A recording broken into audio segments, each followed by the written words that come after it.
There's a discomfort that many carry, silent, persistent, and nameless. It's not stress nor anxiety, it's deeper. It is the slow erosion of one's identity through the invisible violence of daily compromise. This emotional fatigue stems from years of tolerating too much, bowing your head, and silencing your own discomfort. Society taught us endurance, patience, and silence as virtues. But Carl Jung warned us, this tolerance, when blind and unchecked, leads to self-betrayal. The quiet implosion of the soul. Often, the most destructive wounds aren't carved by grand traumas, but by small, consistent violations. These microaggressions, dismissive comments, emotional manipulation, covert ridicule, are socially accepted, often cloaked as love, humor, or concern. The danger lies in their subtlety. They do not announce themselves with fanfare. They arrive tenderly, asking you to comply, to not make a fuss. And when you comply repeatedly, something inside you begins to wither. Jung understood that what we suppress doesn't disappear, it festers. Our mental suffering is less about what happens to us and more about what we permit silently. The poison is in the normalization, in the quiet consumption of behaviors that chip away at self-worth. The 7 poisons Jung warned against. This message unearths 7 behaviors that Jung saw not merely as toxic, but as existential threats to one's identity. These are not crimes in the legal sense, but in the psychological sense, they are betrayals of the soul. 1. Covert emotional manipulation. This isn't overt control. It's veiled in caring phrases, like, "I'm saying this for your own good," or "if you really loved me." That breeds self-doubt. This behavior doesn't need chains. It just needs your silence. Over time, it leads you to question your instincts, your perceptions, and eventually, yourself. 2. Humiliation disguised as humor.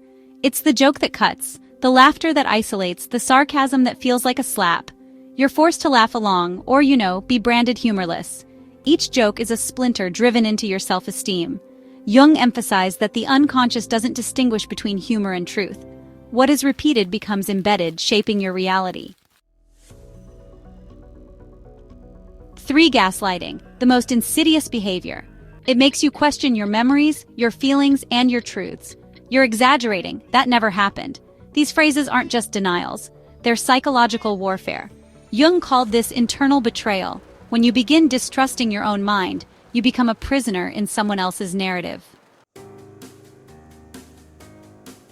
4. Systematic emotional invalidation. When your pain is consistently downplayed or dismissed, you start believing your emotions are a burden. You mute your needs just so you don't cause trouble. And over time, you become a muted version of yourself, pleasing others at the expense of your own sanity. 5. Silent contempt. This isn't shouting or insults. It's intentional absence, the cold shoulder, the glance that ignores your presence.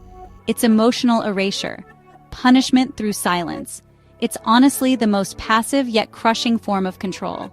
The victim begins to feel invisible, irrelevant, and unworthy of connection. 6. The glorification of self-sacrifice. Society, hails sacrifice as a virtue. But Jung warned that self-erasure is not love, it's abandonment. You are taught to put everyone else first, but honestly, no one asks when it's your turn. Sacrifice without reciprocity turns into chronic self-neglect, a fragmentation of the self. 7. Acceptance of contempt for belonging. This is the final, most tragic stage.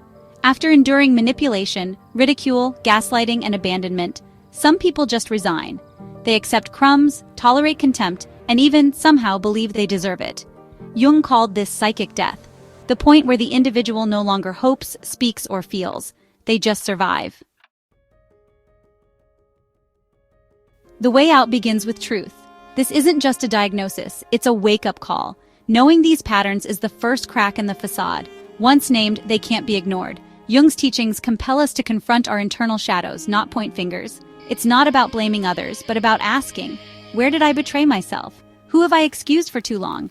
What part of me did I abandon to be accepted? Yes, change will cost you. People, habits, perhaps even comfort. But what you lose was never truly yours if it came at the price of your selfhood. You were not made to swallow poison. This reflection doesn't end in despair. If you feel the burn of truth within these words, then you've begun to awaken. That little voice inside saying no more, that's your soul reclaiming its place. Remember, what you tolerate buries you. Write it, speak it, live it. Your healing doesn't begin with others changing. It begins when you decide you are no longer available for your own destruction. Jung didn't write to comfort. He wrote to liberate. And now, you know what must be done.